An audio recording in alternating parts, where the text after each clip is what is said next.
فعلا. بسم الله الرحمن الرحيم. الحمد لله رب العالمين، وصلى الله وسلم وبارك على نبينا محمد وعلى آله وصحبه أجمعين. اما بعد، ہم لوگ آج فقہ میں نئی کتاب پڑھنے جا رہے ہیں، منار السبیل فی شرح الدلیل یا منار السبیل فی شرح دلیل الطالب لنیل المطالب۔ یہ شرح لکھی ہے شیخ ابراہیم بن محمد بن ضویان رحمہ اللہ نے۔ یہ کتاب کا آج یہ پہلا حلقہ ہے۔ ہم لوگ پہلے مقدمۃ المؤلف سن لیتے ہیں، پھر اس کے بعد مؤلف اور جو متن جنہوں نے لکھا ہے ان سے متعلق ایک دو چار باتیں ہم لوگ انشاءاللہ سن لیں گے۔ تو پہلے مقدمۃ المؤلف پڑھ لیتے ہیں۔ ٹھیک ہے شیخ، شروع کریں۔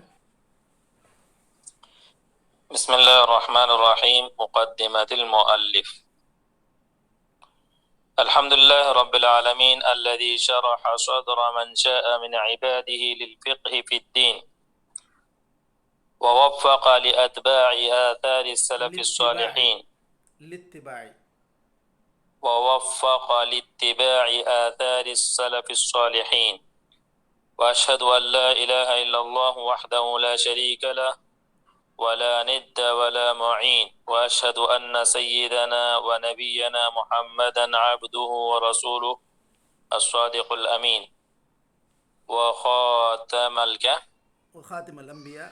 ٹھیک ہے، خاتم پڑھیں، خاتم بولے دونوں وخاتم الأنبياء والمرسلين صلى الله عليه وعلى آله وصحبه أجمعين. أما بعد، فهذا شرح على كتاب صح دليل الطالب للين المطالب الذي ألفه الشيخ، کیا ہے نام ان کا؟ مرعی بن یوسف مرعی بن یوسف المقدسی الحنبلی، تغمده الله برحمته وأباحه بحبوبة بحبوحة وأباح جنته. بحبوحة جنته. أيوة. ذكرت فيه ما حضرني من الدليل والتعليل ليكون وافيا بالغرض من غير تطويل، وزدت في بعض الأبواب مسائل يحتاج إليها النبيل، وربما ذكرت رواية ثانية أو وجها ثانيا لقوة الدليل، نقلته من كتاب الكافي لموفق الدين عبد الله بن أحمد بن محمد بن قدامة المقدسي ثم الدمشقي، ومن شرح المقنع الكبير لشمس الدين عبد الرحمن بن أبي عمر بن قدامة، وغالب نقلي من مختصره ومن فروع ابن المفلح وقواعد ابن رجب وغيرها من الكتب، وقد أفرغت في جمعه طاقتي وجهدي وبذلت فيه فكري وقصدي، ولم يكن في ظني أن أتعرض لذلك لعلمي بالعجز عن الخوض في تلك المسالك، فما كان فيه من صواب فمن الله أو خطأ فمني، وأسأله سبحانه العفو عني ولما تكففته ولما تكففته من أبواب العلماء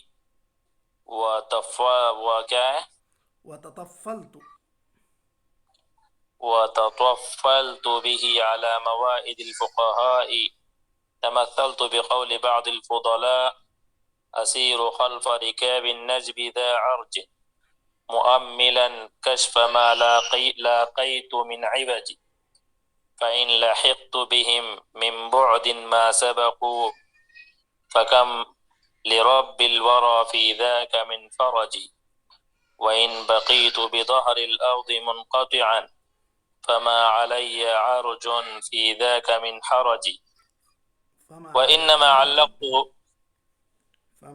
عرج في ذاك من حرج، فما على عرج في ذاك من حرج. أيوة. وإنما علقته لنفسي ولمن فهمه قاصر كفهمي، ولمن فهمه قاصر كفهمي. ولمن فهمه قاصر كفهمي عسى أن يكون تذكرة في الحياة وذخيرة بعد الممات وسميته منار السبيل في شرح الدليل. يكفي اليوم؟ ہاں، اسأل اللہ العظیم آخری سطر ہے، پڑھ لے وہ. اچھا یہ بھی ہے. أسأل الله العظيم أن يجعله لوجهه خالصا وإليه مقربا. کیا ہے مقربا؟ وإلیہ مقربا. وأن يغفر لي ويرحمني والمسلمين إنه غفور رحيم. طيب، بسم الله الرحمن الرحيم. الحمد لله رب العالمين، وصلى الله وسلم وبارك على نبينا محمد وعلى آله وصحبه اجمعین. اما بعد، ہم لوگ جو کتاب پڑھنے جا رہے ہیں اس کا نام ہے منار السبیل فی شرح الدلیل. منار کہتے ہیں اصل میں اس جھنڈے کو یا اس علامت کو جو راستہ جاننے کے لیے، پہچاننے کے لیے لگائی جاتی. علامت یا جھنڈا، اگر جھنڈا ہو تو جھنڈا لگایا جاتا ہے، اگر کوئی علامت ہو تو وہ لگائی جاتی ہے. تو یہ منار السبیل کے معنی ہے.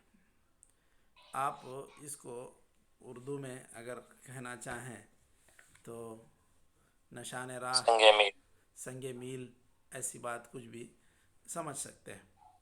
تو یعنی عموماً جو آدمی کسی راہ پر چلتا ہے اس کے لیے سنگ میل یہ اس کی راہ کو پہنچنے، اس کی منزل کو پہنچنے میں بڑی مددگار ثابت ہوتی ہے. یہ چیز، یہ سنگ میل ہو یا جو بھی علامتیں ہوں، ایسی علامتیں عموماً مسافروں کے لیے بھی لگائی جاتی تھیں. اور جو سمندروں میں جو کشتیاں کسی بندرگاہ کی تلاش میں نکلتی ہیں تو ان کے لیے بھی بہت ساری علامتیں لگائی جاتی ہیں. تو یہ بھی ان کو رہنمائی کرتی ہیں کہ وہ کس طرف مڑیں، کس طرف وہ چلیں جس سے وہ ساحل پر پہنچیں گے. یہ چیز آج تک بھی کچھ بدل کر ان کی رہنمائی کے لیے استعمال کی جاتی ہے. وہ آج کل اس کو لائٹ ہاؤس کہتے ہیں، یا مختلف جگہوں پر سمندر کے کنارے بہت ہی لیٹسٹ انداز میں اور بھی کچھ مزید ٹیکنالوجی کے ساتھ اس کے اندر وہاں پر ان کی رہنمائی کے لیے اس طرح کی چیزیں بنی ہوئی ہیں. تو یہ منار السبیل ہے. ایسی روشنی یا ایسا نشان راہ کا جو ہمارے لیے دلیل الطالب، یہ جو کتاب ہے اس کو سمجھنے میں مددگار ثابت ہو سکے، ایسی کتاب انہوں نے لکھی ہے. اس کتاب کا جو متن ہے وہ ہے شیخ مرعی بن یوسف الکرمی المقدسی الحنبلی. ان کا اصل میں یہ متن ہے. اس متن کا نام ہے دلیل الطالب لنیل المطالب. وہ مختصر متن تھا شیخ مرعی بن یوسف کا. شیخ مرعی بن یوسف یہ نابلس کے قریے الرس، نابلس، یہ معاف کرنا، وہ الرس تو ان کا ہے، یہ ابن بندویان کا. یہ نابلس کے پاس، فلسطین میں نابلس کے پاس، وہاں وہ پیدا ہوئے، اسی لیے وہ مقدسی کہلائے. اور پھر اس کے بعد انہوں نے مصر کا سفر کیا، وہیں سکونت اختیار کی، اور یہ کتاب انہوں نے لکھی دلیل الطالب لنیل المطالب. ان کی سن وفات ہے 1033. 1033 کہتے ہیں تو پھر یہ کون سی صدی کے عالم ہیں یہ؟ جی مشائخ.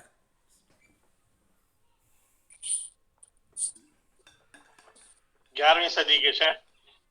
11ویں صدی کے ہیں، جی بالکل. اصل میں امام یا جو بھی مؤلف ہوتے ہیں ان کی سن وفات سے ہی ان کی ہجری یا ان کی صدی متعین کی جائے گی. 1033 مطلب 1000 سال مکمل ہو چکے تھے، 11ویں صدی شروع ہو چکی تھی، اس میں ان کا انتقال ہوا. تو یہ 11ویں صدی کے عالم ہیں، آج سے 400 سال پہلے کے یہ عالم ہیں.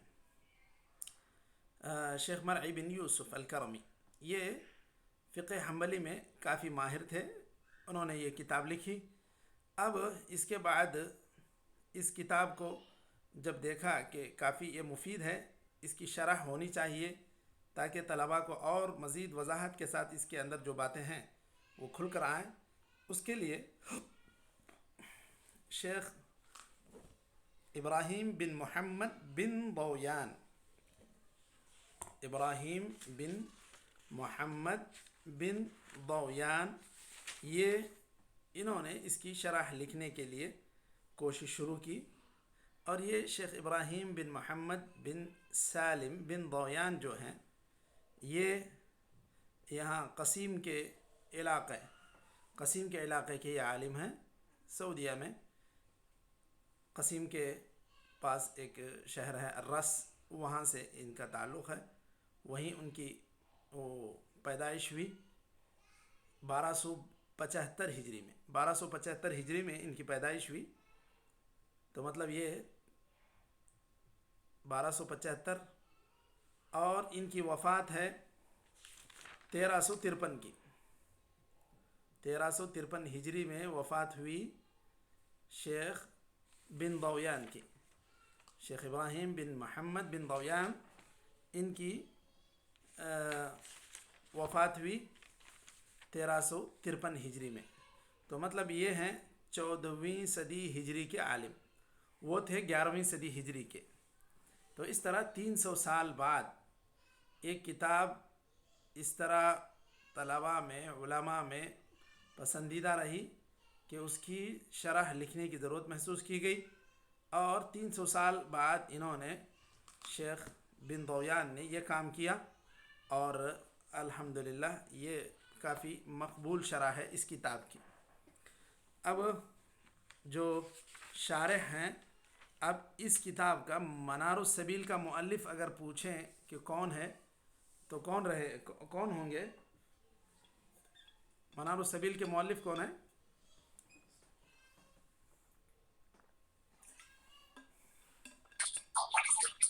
جی مشائخ، یہ جو 14ویں ہجری کے شیخ جن کا شیخ ابراہیم کیا نام بتا رہے تھے؟ جی شیخ ابراہیم بن محمد بن سالم بن ضویان،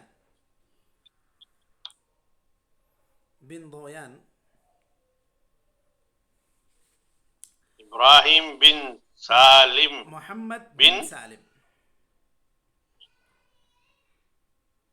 ابراہیم بن محمد بن سالم بن ضویان، اسپیلنگ کیا ہوگی شیخ ضویان کی؟ ضویان، ضو سے ضاد واو یا الف نون، ضویان۔ ہاں جی بالکل شیخ، جزاک اللہ ٹھیک خیر۔ ہے جی، بارک اللہ۔ تو یہ شیخ ابراہیم جو ہیں یہ قصیم کے علاقے میں مدینۃ الرس میں ان کی پیدائش ہوئی 1275 میں، اور ان کی وفات ہوئی 1353 ہجری میں، 78 سال کی عمر میں یہ وفات پائے، اور یہ جن علماء سے پڑھے تھے ان میں شیخ صالح بن قرناس، یہ رس کے قاضی تھے، یعنی انہی کے گاؤں کے یہ قاضی تھے۔ پھر شیخ بن ضویان نے طلب علم کے لیے سفر کیا عنیزہ کا، اس وقت عنیزہ یہ بڑے بڑے علماء کا مقر تھا، یہاں کافی علماء اس وقت بھی پائے جاتے تھے، ان میں خاص طور پر آپ نے جن سے استفادہ کیا عبدالعزیز بن محمد بن مانع، تو ان کے شیوخ کے فہرست میں جن کے نام ہو سکتے ہیں، ایک آدھ نام بھی آپ سن لیں، تو ایک ہیں صالح بن قرناس، یہ رس کے قاضی تھے، انہی کے گاؤں کے تھے، ان سے کافی انہوں نے استفادہ کیا۔ پھر عبدالعزیز بن محمد بن مانع، یہ قاضی عنیزہ،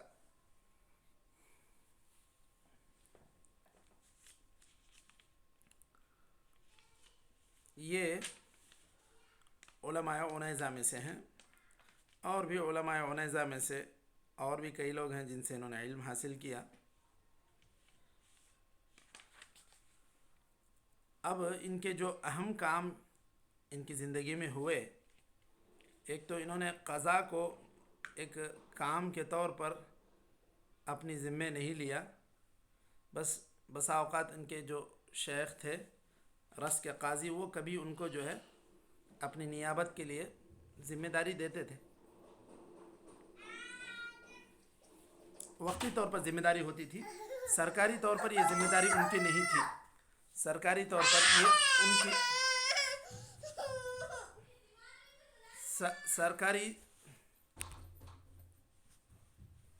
سرکاری طور پر یہ ان کی ذمہ داری نہیں تھی کہ وہ قضاء کو اپنے ذمے کبھی نہیں لیے، اور نہ وہ قاضی بنے، بس وہ کبھی اپنے استاذ کی نیابت گویا کر لیتے تھے۔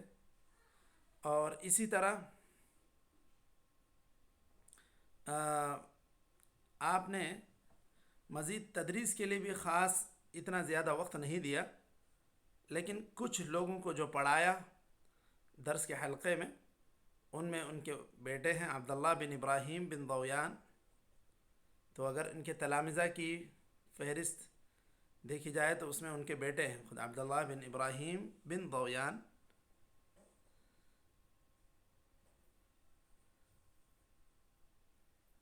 اور اسی طرح عبدالعزیز بن ناصر الرشید، یہ ان کے تلامذہ میں سے ہیں۔ اب آپ کی تالیفات اگر دیکھیں گے تو اصل میں آپ اپنے خرچ کے لیے یا اپنے معیشت کے لیے آپ اپنی فن کتابت کو ایک ذریعہ بنائے ہوئے تھے۔ خطاط تھے مشہور، وہ لوگوں کو کچھ لکھانا ہوتا، خواہ کتابیں املا کرنا ہوتی یا مصحف لکھانا ہوتا، تو اس دور میں تو پریس نہیں ہوتا تھا زیادہ، اتنا جلدی چھپ کے قرآن لوگوں کے درمیان متداول ہو ایسا موقع نہیں تھا۔ بس عموماً خطاطی کرنے والے لوگ لکھتے تھے جو مصحف کا خط جانتے تھے۔ اسی طرح بعض دیگر اصحاب خیر وہ کتابیں اگر طباعت کروانا چاہتے، کتابیں لکھوانا چاہتے تو وہ بھی لکھ دیتے تھے۔ تو اس طرح خطاطی ان کا کام تھا، ان کا مشغلہ تھا، لیکن ساتھ ہی ساتھ آپ نے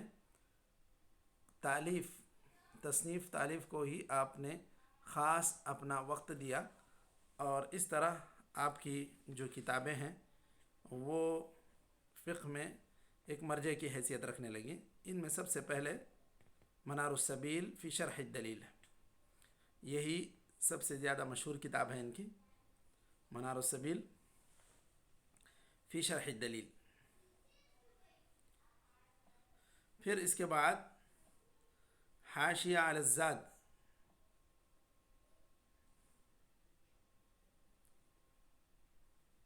زاد المستقنع، اس کے بعد حاشیہ علی الروض المربع،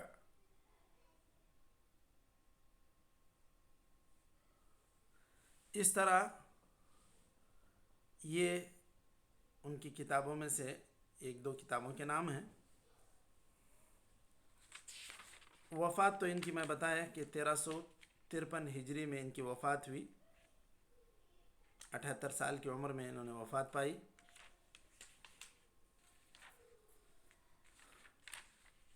ان کی زندگی کے تعلق سے یہ بات کہی جاتی ہے کہ یہ معاشی اعتبار سے بہت ہی ان کی جو حالت تھی یعنی کہ متواضع تھی، معاشی اعتبار سے کانا قلیل ذات الید، اس طرح لوگوں نے لکھا ہے۔ لیکن اس طرح مالی اعتبار سے کم ہونا یہ چیز ان کے لیے اس علمی خدمت میں پیچھے ہٹنے کا سبب نہیں بنی، بلکہ یہ چیز ان کے لیے اور بھی موقع فراہم کی کہ وہ اور بھی اس میدان میں آگے بڑھیں، خدمت کریں علم کی، کیونکہ ان کا جو بھی گزر بسر ہوتا تھا وہ خطاطی پر ہی ہوتا تھا۔ تو اس کے باوجود اللہ تعالیٰ نے ان سے اتنا بڑا کام لیا۔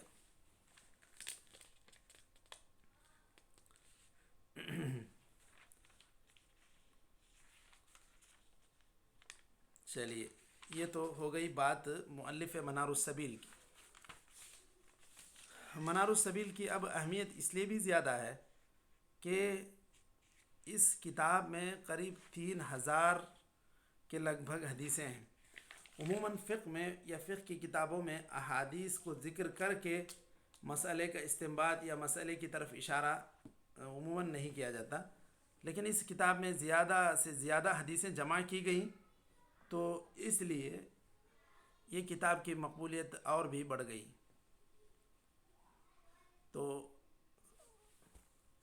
خاص طور پر احادیث کی کثرت اس کی ایک خاص خصوصیت ہے کہ احادیث کا اس میں تذکرہ ہے۔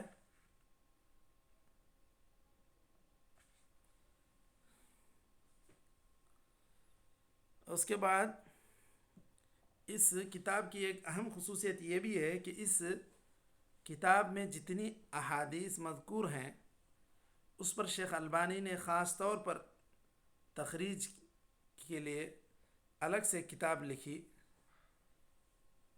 اس کا نام ہے ارواء الغلیل فی تخریج احادیث منار السبیل۔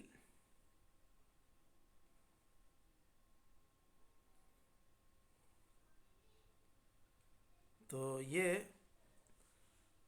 اس سے استفادے کے لیے اور بھی لوگوں کو بڑی مدد ملی، کیونکہ جب احادیث مذکور ہوں، اب اس کی تخریج ہی کا علم نہ ہو تو وہاں پھر کبھی کبھار وہ جو فقہی مسئلہ ہوتا ہے وہ حدیث کی صحت پر موقوف رہتا ہے۔ اب حدیث صحیح ہے تو اس مسئلے میں ایک الگ رائے بنے گی، اگر صحیح حدیث ضعیف ہے تو اس کی بنیاد پر کچھ الگ رائے ہوگی۔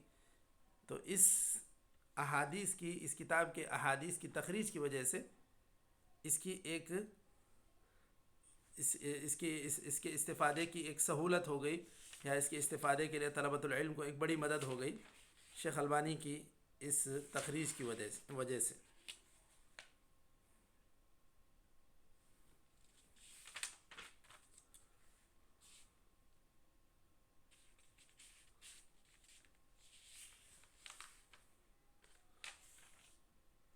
چلیے، اس کے بعد آج کے مقدمے میں جو باتیں پڑھی گئی ہیں اس کو ہم لوگ کم سے کم مختصر انداز میں دیکھ لیتے ہیں، تاکہ پھر کل سے انشاءاللہ ہم لوگ کتاب پڑھ سکیں۔ مؤلف نے مقدمے میں کیا کہا؟ حمد و صلات کے بعد یہ کہا کہ یہ دلیل الطالب لنیل المطالب، شیخ مرعی بن یوسف الکرمی المقدسی الحنبلی، ان کی کتاب کی یہ شرح ہے۔ ان کے لیے دعائیں دی کہ اللہ تعالیٰ انہیں جنت نصیب کرے، جنت کی نعمتیں انہیں نصیب کرے، جنت میں اللہ تعالیٰ ان کو نعمتوں سے نوازے۔ بحبوحہ ایک لفظ ہے یہاں پر، بحبوحہ کہتے ہیں وسط الجنہ۔ یہاں یہ ذکر کر رہے ہیں کہ میں اس کتاب کی شرح میں کیا طریقہ اپنایا ہوں۔ میں نے دلیلوں کو ذکر کیا ہے، دلائل کو میں نے ذکر کیا، اور میرا مقصود یہ نہیں تھا کہ میں بہت زیادہ طویل ایک لمبی چوڑی کتاب لکھوں، تو جتنے سے بات سمجھ میں آ جائے جو ضروری ہو اتنی شرح میں نے کر دی ہے، من غیر تطویل، بغیر طوالت کے۔ وزدت في بعض الأبواب مسائل يحتاج إليها النبيل وربما ذكرت رواية ثانية أو وجها ثانيا لقوة الدليل۔ اس کتاب میں میں نے اس شرح کو کرتے ہوئے بعض مسائل میں، بعض ابواب میں ایک دوسری روایت بھی ذکر کی۔ عموماً تو ان کا جو انداز ہے یہ مسلک امام احمد یا مذہب الامام احمد میں جو بات راجح ہے اسی کو انہوں نے ذکر کیا۔ یہ بات وہ نیچے بھی چل کر کہتے ہیں کہ جو بات عموماً راجح ہے اسی کو ہم نے ذکر کیا۔ اگر کہیں ایسا تھا کہ کہیں دوسروں کی دلیل قوی تھی تو وہاں پر میں نے ان کی بھی روایت کو ذکر کر دیا ہے۔ اب یہ ساری کتابوں کے لیے انہوں نے کس سے استفادہ کیا، اس میں وہ کہتے ہیں الکافی لی موفق الدین عبداللہ ابن احمد ابن محمد ابن قدامہ المقدسی، اس کتاب سے استفادہ کیے، الکافی سے۔ پھر شرح المقنع، اس سے بھی انہوں نے استفادہ کیا۔ پھر فروع ابن مفلح، اسی طرح قواعد ابن رجب، ان کتابوں سے انہوں نے استفادہ کیا اس کتاب کو لکھنے میں۔ اور وہ کہتے ہیں کہ میں نے پوری حتی المقدور اپنی کوشش کی کہ میں اس کا حق ادا کر پاؤں۔ مجھے نہیں لگتا تھا کہ میں اتنا بڑا کام کر پاؤں گا، لیکن یہ اللہ تعالیٰ کی طرف سے گویا کہ ان کی مدد ہوئی۔ تو وہ کہتے ہیں آخر میں کہ اگر اس میں کوئی بات درست ہے تو ٹھیک ہے، پھر یہ تو اللہ تعالیٰ کی توفیق سے ہوئی، اگر غلط ہے تو یوں سمجھیں کہ وہ میری وجہ سے ہے۔ اب وہ اپنے علمی تواضع کا اظہار کرتے ہوئے کہتے ہیں کہ میں علماء سے یا فقہا سے میں جب ملا، ان سے استفادہ کیا، تو میں بعض شعراء یا فضلاء کے اس قول کو میں گنگنا لیتا ہوں، یا میری مثال وہی ہے، اسیر خلف رکاب النجب ذا عرج مؤملا کشف ما لاقیت من عوج، کہ میں یہ جو بڑے بڑے عقل مند اور شریف علماء، ان کا جو قافلہ ہے اس کے پیچھے پیچھے میں چلتا ہوں، حالانکہ میں ذا عرج کہتے ہیں میں ایک معذور انسان ہوں، گویا کہ میں ایک لنگڑا انسان ہوں۔ وہ ایک تعبیر ایسی کر رہے ہیں، مؤملا کشف ما لاقیت من عوج، میرے اندر جو کجی ہے وہ دور ہو جائے، اسی لیے میں ان سلف صالحین کے قافلے کے پیچھے پیچھے میں چل رہا ہوں۔ فإن لحقت بهم من بعد ما سبقوا فكم لرب الورى في ذاك من فرج، اگر ایسا ہوا کہ میں ان تک پہنچ گیا، ان کے ساتھ جا کر مل گیا، تو پھر اللہ تعالیٰ کا بہت بڑا احسان ہے، اللہ تعالیٰ کی طرف سے ایک بڑی مدد ہے۔ فرج کہتے ہیں ایک تنگ حالی کے بعد جب اللہ تعالیٰ خوشحالی لاتا ہے اس کو۔ وإن بقيت بظهر الأرض منقطعا فما على عرج في ذاك من حرج، اگر ایسا نہیں ہوا کہ میں وہاں تک نہیں پہنچ سکا، ان علماء کے قافلے تک اگر میں نہ پہنچ سکا، تو پھر بھی کوئی بات نہیں، یہ جو میری کمزوری ہے اس میں بھی کوئی حرج نہیں۔ یہ خود جو انہوں نے کتنی بڑی علمی خدمت انجام دی ہے، یہ خود بھی ایک بہت بڑا کام ہے۔ وإنما علقته لنفسي ولمن فهمه قاصر كفهمي، وہ اپنے علمی تواضع کا اظہار کرتے ہوئے کہتے ہیں کہ میں اپنے سمجھ کے مطابق جن کو میں سمجھتا ہوں ان کے لیے میں یہ لکھ دے رہا ہوں، ہو سکتا ہے کہ یہ ان کے لیے زندگی میں ایک نصیحت بن جائے یہ کتاب، اور اپنے لیے اللہ تعالیٰ کی طرف سے یعنی کہ ایک ثواب جاریہ کے لیے اللہ تعالیٰ کی طرف سے گویا کہ مجھے اس کا ثواب ملتا رہے مرنے کے بعد، وذخیرۃ بعد الممات، وسمیتہ منار السبیل فی شرح الدلیل۔ یہ بات کہہ رہے ہیں کہ میں نے اس کا نام منار السبیل رکھا۔ یہ پھر آخر میں دعا کرتے ہیں کہ اللہ میں یہ خدمت کیا ہوں تو یہ تیری خالص رضا کے لیے ہو جائے، تو اس کو میری مغفرت کا سبب بنائے، میں یہ دعا کرتا ہوں۔ یہ بات مؤلف اپنے مقدمے میں کہہ رہے ہیں۔ تو یہاں انہوں نے اختصار کے ساتھ یہ بتلا دیا کہ میں کچھ کتابوں سے استفادہ کیا ہوں اس کو شرح کرنے میں، اور حتی المقدور میں نے کوشش یہ کی کہ اس کا حق ادا کروں۔ اور یہ بات بھی ہے کہ اس کے اندر جو بھی مسائل ہیں، خاص طور پر مسلک امام احمد بن حنبل رحمہ اللہ کے مطابق اس میں جو راجح مسائل ہیں جس پر اکثر فقہا کا اتفاق ہے، انہی کو ذکر کیا گیا ہے۔ یہ بات اس کتاب کے تعلق سے مذکور ہے، اسی لیے یہ کتاب کافی اہمیت رکھتی ہے، اور دینی اداروں میں، دینی مراکز میں اس کی خاص اہمیت ہے، اسی لیے طلباء کو یہ پڑھنے کے لیے کہا جاتا ہے، اس کی رہنمائی کی جاتی ہے۔